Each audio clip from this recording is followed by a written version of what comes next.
यार साई, बहुत बार ज़िंदगी में जब हम बाबा से कुछ मांगते हैं और वो पूरा नहीं होता तो हमारा दिल बहुत टूट जाता है।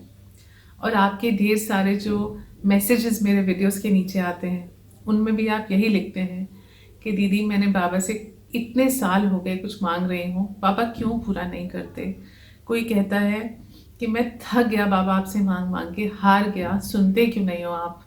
कोई लिखता है दीदी आप ही खास हो, बाबा सिर्फ आपकी बातें सुनते हैं, हमारी तो सुनते ही नहीं। आप सबके लिए आज एक जवाब दिल से, और एक छोटी सी कहानी तो नहीं कहूँगी, ये घटना मेरे किसी बहुत करीबी के साथ हुई है। हमारे साइबीसा परिवार की एक बहुत सीनियर हीलर हैं, उनके साथ ये घटना घटित हुई है बहुत रिसेंटली, कुछ 2-3 महीने 2 महीने पुरानी बात है। आपको सुनाती हूँ, आपको मेरी सारी, अगर ये कहानी समझ आ गई तो सब कुछ समझ आ जाएगा। पिछले साल 2020 में कोविड की वजह से सबको बहुत सारी तकलीफ़ों का सामना करना पड़ा।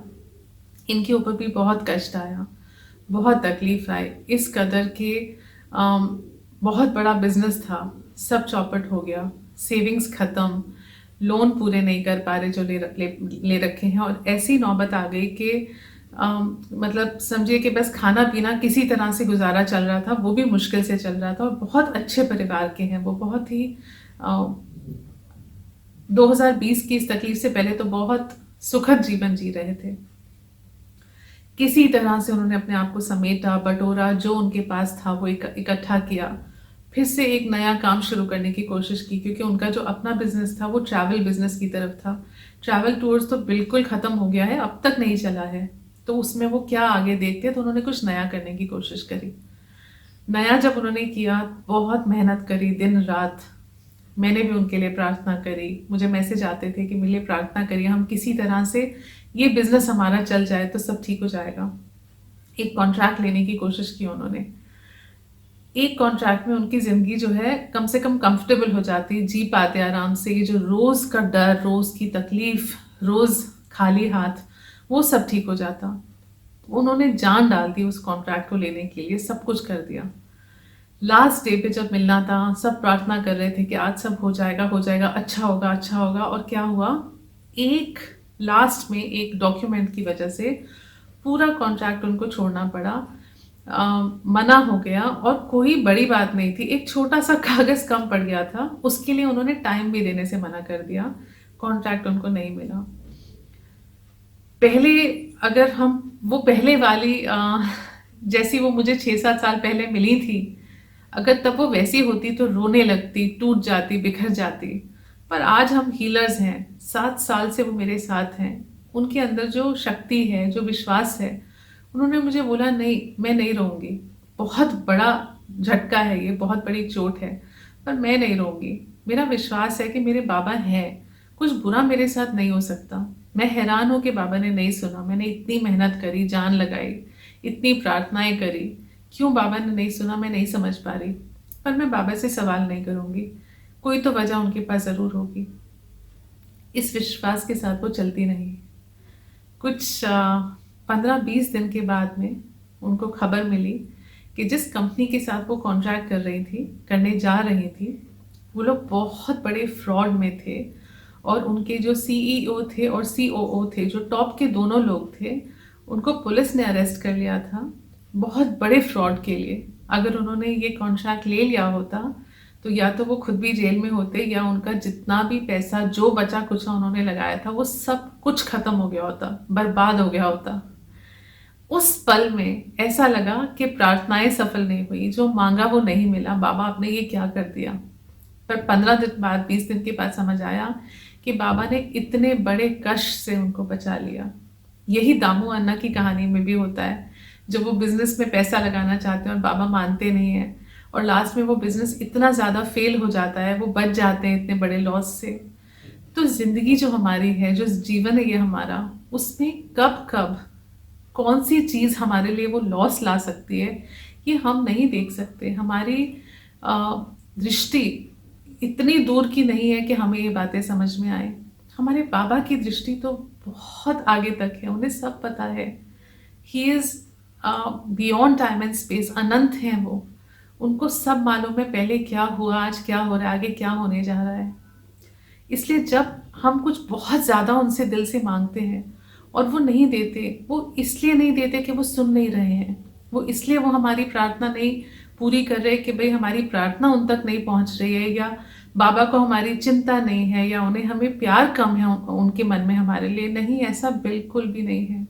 बाबा हमें आने वाले किसी बहुत बड़े कष्ट से बचा रहे हैं, किसी बहुत बड़ी तकलीफ से बचा रहे हैं, इसलिए वो प्रार्थना हमारी पूरी नहीं कर रहे हैं, या फिर उनके पास हमें देने के लिए उससे कुछ बहुत ज़्यादा खूबसूरत, बहुत ज़्यादा आशीर्वाद से भरा हुआ कुछ रखा हुआ है संभाल के, तो इसलिए वो ये हमें नहीं दे रहे, क्योंकि हमें ज़्यादा देना चाहते हैं, बढ़ के देना चाहते हैं। इसलिए आप जब ये सवाल करते हो, मैं हमेशा कहती हूँ आपको, बाबा से सवाल मत करो। अगर नहीं दे रहे हैं तो इसमें कुछ बहुत अच्छी वजह होगी। अगर नहीं मिल रहा जो मांगा, और बाबा को इतना प्रार्थना करने के बाद भी वो नहीं दे रहे हैं, तो उनके पास कोई बहुत बड़ी वजह है। इसलिए मेरा विश्वास तो ये है, मैंने आपको बताया जो मेरी ये सीनियर हीलर हैं, उन्होंने विश्वास बिल्कुल नहीं छोड़ा, क्योंकि आज की तारीख में हम सबका विश्वास, बहुत बहुत विश्वास अटल है हमारा, कि अगर हम बाबा से कुछ मांगते हैं और नहीं पूरा होता, तो हम सर झुका लेते हैं कि नहीं बाबा, कुछ उससे बेहतर आपने सोच के रखा होगा, या फिर इसमें मेरा कुछ बुरा होने वाला है जो मैं नहीं समझ रहा या समझ रही। ये विश्वास ज़रूरी है। इसलिए सवाल नहीं, विश्वास की ज़रूरत है। ये कलयुग है, इसको हमने अगर पार करना है, माया जाल से बच के निकलना है, तो सिर्फ और सिर्फ हमें हमारे गुरु के चरण यहाँ से बचा के ले जा सकते हैं। और गुरु के चरण तब हमें बचाएंगे जब गुरु के चरणों में हमारा इतना गहरा, इतना असीम विश्वास होगा। तब अगर विश्वास ही नहीं है तो गुरु चाहेंगे भी तो क्या कर पाएंगे, क्योंकि हम तो ले ही नहीं रहे ना। मैं आपको हमेशा कहती हूँ कि गुरु देने के लिए तत्पर हैं, व्याकुल हैं, पर क्या हम लेने के लिए तैयार हैं? अगर हमने ही अपने आप को ब्लॉक कर रखा है, अपनी सोच को, समझ को बंद करके रखा है, जिद में है, लड़ाई में है बाबा से, आप सुनते नहीं हैं, तो कहाँ हम ले रहे हैं वो जो देना चाहते हैं।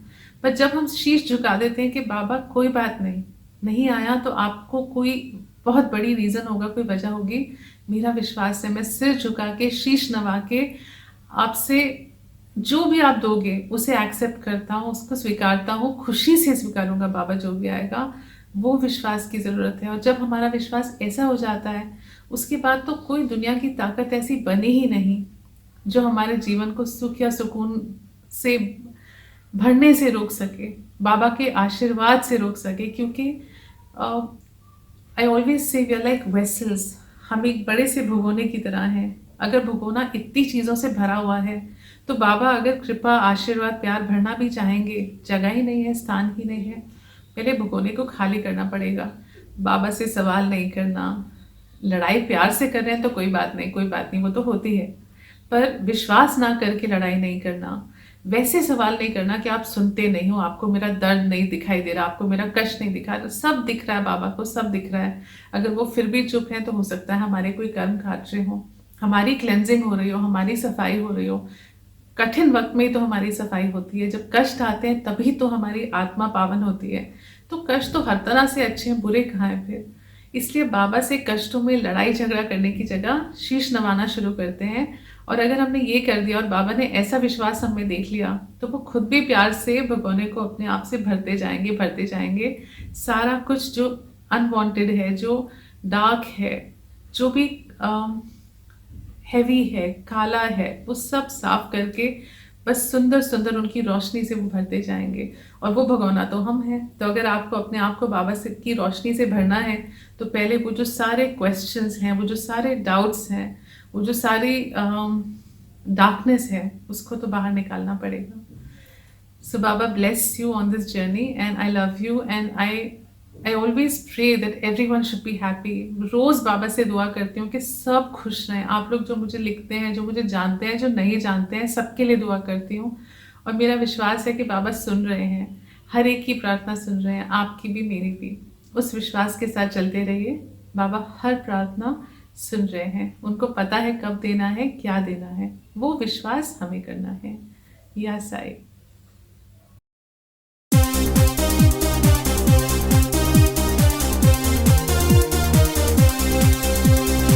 बोलो बोलो साईं राम, बोलो